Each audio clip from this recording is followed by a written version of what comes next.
తెలంగాణ గ్రామీణ ప్రాంతాల్లో ఈ వర్షాకాలపు పంట ఏదైతే వరి ధాన్యం ఉందో కోతలు కోసిండ్రు. ఇంకా చివరి దశలో ఉంది కోతలు. దాదాపు యావత్తు తెలంగాణ లోపట మరి ఆ వడ్లు వచ్చినటువంటి ఏదైతే పంట పండిందో మరి అమ్ముకోవడం కూడా జరుగుతున్నది. సరే, అది రాష్ట్ర ప్రభుత్వం ఎంతవరకు ఉన్నది ఏంది అనేటువంటి విషయాలు కూడా పత్రికల్లో చదువుతున్నాము. దురదృష్టవశాత్తు ఎక్కువ శాతం పంట రైతులు ప్రైవేటు రైస్ మిల్లర్స్కి అమ్మినట్టు కూడా అర్థమవుతున్నది. అయితే ఈ సందర్భంలో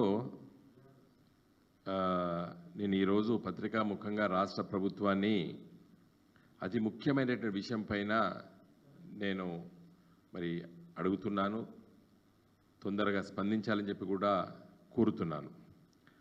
అది మేడిగడ్డ బ్యారేజీ విషయంలో ఈ నెల మొదటి వారంలో రాష్ట్ర ఇరిగేషన్ శాఖ అధికారుల మీటింగ్ ఉంటుంది. నీటి స్టేట్ ఇరిగేషన్ అది డిస్ట్రిబ్యూషన్ ఒక కమిటీ ఉంటుంది. ఆ కమిటీలో వాళ్ళు ఏం నిర్ణయం తీసుకున్నారంటే ఎస్ఆర్ఎస్పి ఎల్ఎండి నీటి అవకాశాలు phase 1 phase 2 SRSP phase 1 phase 2కు ఇవ్వలేము, మీరు తక్కువ నాట్లు వేసుకోండి అని చెప్పి సూచనప్రాయంగా తెలియజేశారు. ఇది రాష్ట్ర ప్రభుత్వ ఒక నిర్లక్ష్య వైఖరి వల్ల ఇలాగా అధికారులు నిర్ణయం తీసుకున్నట్టుగా నేను భావిస్తున్నాను. ఎందుకంటే మేడిగడ్డ ప్రాజెక్టు దాన్ని కుంగిన విషయం మనకు అందరికీ తెలుసు. దానిపైన మరి సంవత్సరం దాటింది.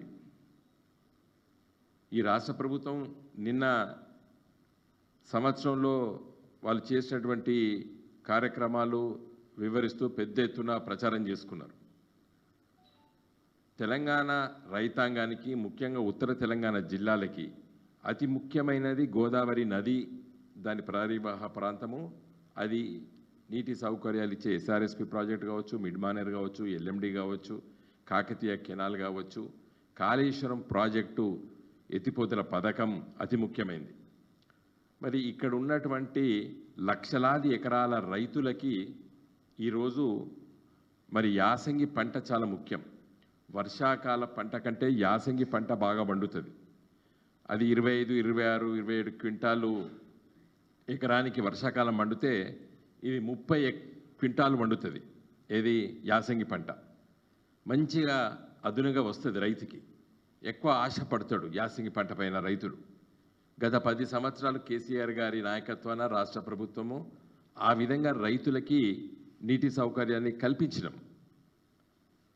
చిన్నపాటి కరువు వచ్చిన కాలంలో కూడా నీటిని ఇవ్వగలిగినాం మనం. మరి ఈరోజు ఈ మేడిగడ్డ ప్రాజెక్టు పైన సరైన నిర్ణయం ఎందుకు తీసుకుంటలేదు రేవంత్ రెడ్డి గారి ప్రభుత్వాన్ని నేను ప్రశ్నించదలుచుకున్నా. ఏం చెప్తున్నారు? నేషనల్ డ్యామ్ సేఫ్టీ అథారిటీ దగ్గర ఇది ఉన్నది కాబట్టి మేము ఏమి నిర్ణయం తీసుకోలేకపోతున్నామని చెప్తున్నారు. నేను చాలా ముఖ్యమైన విషయం ఇవాళ కొన్ని పత్రికలు రాసినాయి.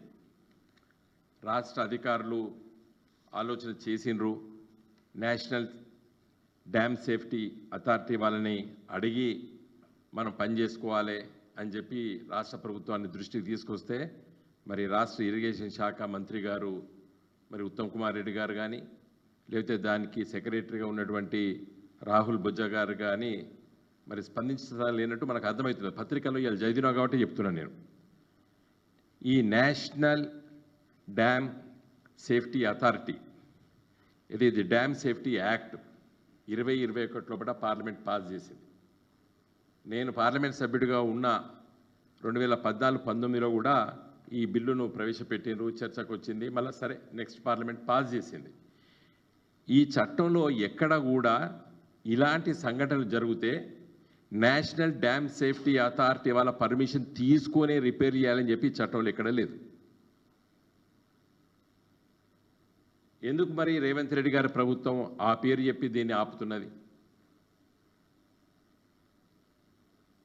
ఎందుకు ఆపుతున్నది? ఎందుకు రిపేర్లు వెంటనే చేపట్టలేదని నేను ప్రశ్నించదలుచుకున్నాను. ప్రభుత్వాలు వస్తుంటాయి, రాజకీయ పార్టీలు అధికారంలో గెలుస్తారు, ఓడిపోతారు. కానీ ఇలా లక్షలాది రైతులకి మరి గోదావరి నదీ జలాలు ఇవ్వాలని చెప్పి సంకల్పంతో కట్టుకున్నటువంటి మరి మేడిగడ్డ బ్యారేజు, అన్నారం బ్యారేజు, సుందిల్ల బ్యారేజ్లో మొన్న 1000 టీఎంసీలు నీళ్లు ప్రవహించింది. గోదావరి నది, ప్రాణహిత నది ద్వారా వచ్చినటువంటి నీళ్లు ఇటు సుందిల్ల, అన్నారం, మేడిగడ్డ గేట్లు తెరిసేసరికి పుష్కలంగా నీళ్లు ప్రవహించింది. ఈసారి మంచి వర్షాలు పడ్డాయి. మీకు ఈ సమంతా కూడా ఇబ్బంది జరగలేదు. జరిగింది అప్పుడే జరిగింది, ఆ కుంగిన మాట. తర్వాత ఏం జరగలేదు. ఇన్ని 1000 టీఎంసీ నీళ్లు సముద్ర పాలు అయినాయి, నీళ్లు పోయినాయి. గేట్లు వేయలేదు మీరు, ఎందుకంటే నేషనల్ డ్యామ్ సేఫ్టీ అథారిటీ వాళ్ళు గేట్లు ఓపెన్ చేయండి, గేట్లు వేయకండి అని చెప్పిండ్రు. కాబట్టి మేము ఆ గేట్లు వేస్తలేమని చెప్పి ఆ నేపంతోనే ఇలా 1000 టీఎంసీ నీళ్ళు సముద్ర పాలైంది. సరే అయింది, అయినా నీళ్ళు వచ్చినాయి. మన చెరువులు కుంటలు బ్రహ్మాండంగా నిండినాయి. ఈరోజు ఎస్ఆర్ఎస్పి నిండుకుండలాగా ఉంది, మిడ్ మానేరు ఉన్నది, ఎల్ఎండి ఉన్నది. కానీ ఈ యాసంగి పంటకి ఇది చాలా ముఖ్యం. ఇప్పుడు నాట్లు వేయబోతున్నారు, దున్నుతున్నారు. ఇప్పుడు మరి నాట్లేసే టైం ఇది. వరి నారు పెట్టిండ్రు, బురద పొలాలు దున్నుతున్నారు. ఇప్పుడు ట్రాక్టర్లు ప్రతి ఊర్లో బురద పొలాలు దున్నుతున్నారు. ఇంకొక 5-10 రోజులైతే నాట్లు మొదలవుతాయి.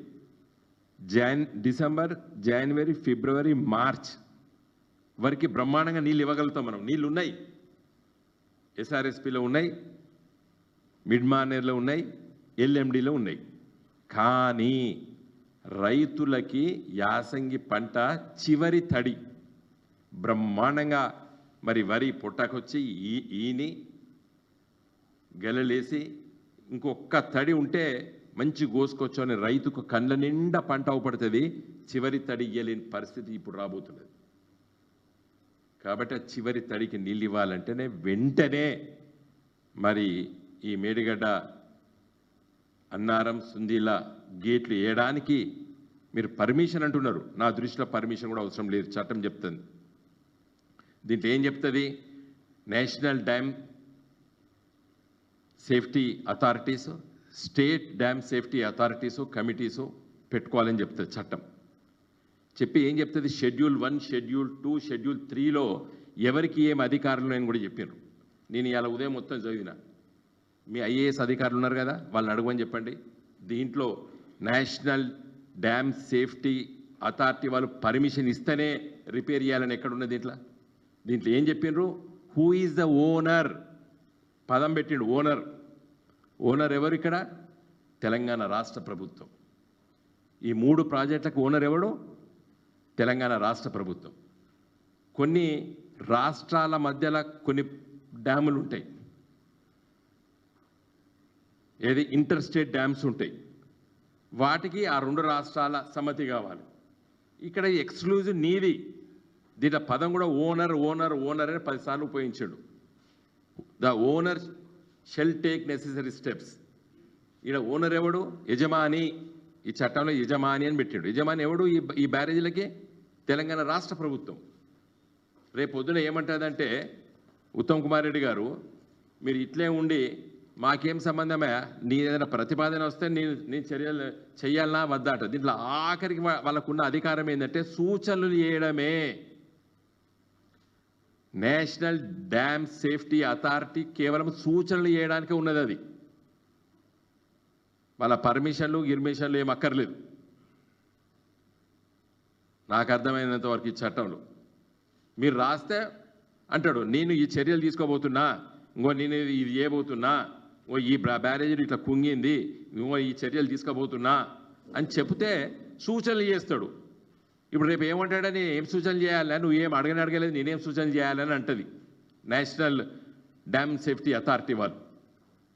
నాకు తెలిసిన మంది పత్రికల ద్వారా, ఎందుకంటే సంవత్సర కాలం చూద్దామని చూసినాం, వాళ్ళకి దానిపైన ధ్యాస లేదు, శ్రద్ధ లేదు. ముఖ్యంగా ఉత్తర తెలంగాణ జిల్లాలు అంటే పాత జిల్లాలు ఆదిలాబాదు, నిజామాబాదు, కరీంనగర్, వరంగల్, ఖమ్మము, నల్గొండ జిల్లాలకి ఇది రైతాంగానికి నీళ్ళు ఇస్తుంది ఈ కాకతీయ కెనాల్ ద్వారా. ఇలా నల్గొండ రైతులు ఉన్నారు, అక్కడ మహబూబాబాదు జిల్లా కొత్త జిల్లాల రైతులు ఉన్నారు ఇక్కడ. మరి వీళ్ళకందరికీ నీళ్లు ఎట్లా ఇస్తారు మీరు? ఇది దాటేయడానికే పనిచేస్తున్నారు. పుష్కలంగా నీళ్లున్నాయి, ప్రాణహిత బ్రహ్మాండంగా ప్రవహిస్తుంది. ఇలా ఫిబ్రవరి మార్చిలో లిఫ్ట్ చేయొచ్చు, లిఫ్ట్ చేసే అవకాశం ఉన్నది. ఎట్లా లిఫ్ట్ చేయాలంటే గంత పుష్కలంగా 1000 టీఎంసీలో నీళ్లు ప్రవహిస్తే కూడా డ్యామ్ 1 మిల్లీమీటర్ కూడా కదలలేదు. ఇంకా మీకు అందరికీ తెలుసు, గత వారం రోజుల క్రితం భూకంపం వచ్చింది. ఎక్కడొచ్చింది భూకంపం? మేడిగడ్డ దగ్గరనే వచ్చింది. 5.3 రిక్టర్ స్కేల్ భూకంపం వస్తే ఇంత మిల్లీమీటర్ కూడా కదలలేదు మేడిగడ్డ ప్రాజెక్టు. ఇంకా నీకు ఏం కావాలే రేవంత్ రెడ్డి? సృష్టే ప్రశ్నించింది, సృష్టే తెలుసుకున్నది ఇది మంచిగా ఉన్నదా లేదా, గట్టిగా ఉన్నదా లేదా అని. 1000 టీఎంసీ నీళ్లు ప్రవహిస్తే ఏమీ కాలేదు. మొన్న 5 రోజుల క్రితం భూకంపం వచ్చింది, అక్కడనే వచ్చింది. భూకంపం ఎక్కడ వచ్చింది? ములుగు జిల్లా ఏటు నాగారం మేడిగడ్డ దగ్గర వచ్చింది. ఆ చుట్టుపక్కల మేడారం, మేడిగడ్డ అడవి ప్రాంతంలో వచ్చింది. ఎపీ సెంటర్ అక్కడ వస్తే కూడా గింతంత మిల్లీమీటర్ అంతా కూడా దానికి ఏం కాలేదు మేడిగడ్డ ప్రాజెక్ట్. ఇంకేమైతుందే? సృష్టి చెక్ చేసుకున్నది మేడిగడ్డ ప్రాజెక్ట్ పైన. అంత బ్రహ్మాండంగా అది ఉన్నది. చిన్నపాటి పొరపాట్లు జరిగితే మెయింటెనెన్స్ అదేదో జరిగితే ఏదో జరిగింది. కాబట్టి ఈ చట్టం పేరు చెప్పి ఈ national dam safety authority permission ఇవ్వాలని నేపంతోనే వాయిదా వేయకండి. మిస్టర్ ఉత్తమ్ కుమార్ రెడ్డి గారిని అడుగుతున్నాను నేను. ఎందుకంటే మీ జిల్లా సూర్యాపేటకు పుష్కలంగా పంట పండింది కాకతీయ కెనాల్ నీళ్ళు చేయబట్టి గత 5-6 సంవత్సరాలు. మీకు తెలుసు ఉత్తమ్ కుమార్ రెడ్డి గారు. మీరు వెంటనే ఒక మీటింగ్ పెట్టి ఏం చర్యలు తీసుకోవాలో మీ ఇంజనీర్ అధికారులను అడిగి ఆ చర్యలు తీసుకొని మేడిగడ్డ ప్రాజెక్టులు గేట్లు వేసి ఫిబ్రవరి మార్చి నెలలో అన్నారం సుందిల ద్వారా ఎల్లంపల్లి శ్రీపాద ప్రాజెక్టులో నీళ్లు నింపి, మిడ్మానేర్ నింపి, ఎల్ఎండి నింపి కాకతీయ కెనాల్లో నీళ్లు వదిలిపెడితే మరి పూర్వపు కరీంనగరు, వరంగల్, అదేవిధంగా మిడ్మానేర్ ద్వారా మీదికి వచ్చేస్తే మెదక్ జిల్లా, నిజామాబాద్ జిల్లాలకి పుష్కలంగా నీళ్ళు ఇచ్చేటువంటి గొప్ప అవకాశాన్ని, ఈ యాసంగి పంట నష్టం కాకుండా చూడాలని చెప్పి నేను ఈ రాష్ట్ర ప్రభుత్వాన్ని దృష్టి పెట్టి చర్యలు తీసుకోవాలని చెప్పి కోరుతున్నాను. కేవలం కేసీఆర్ గారిని బదనాం చేయడానికి మేడిగడ్డ ప్రాజెక్టు కుంగిపోయింది, అది దానికేమో అయిందని చెప్పి బతకే ప్రయత్నం చేయకండి కాంగ్రెస్ నాయకులారా. 1000 టీఎంసీలు నీళ్లు ప్రవహించినాయి అన్నారం, సుందిల్లా, మేడిగడ్డ బ్యారేజీ మీకెళ్ళి. మొన్న 3-4 నెలలు వర్షం పుష్కలంగా పడితే నీళ్లు 1000 టీఎంసీలు ప్రవహించింది, మంచిగా గట్టిగా నిలబడ్డది.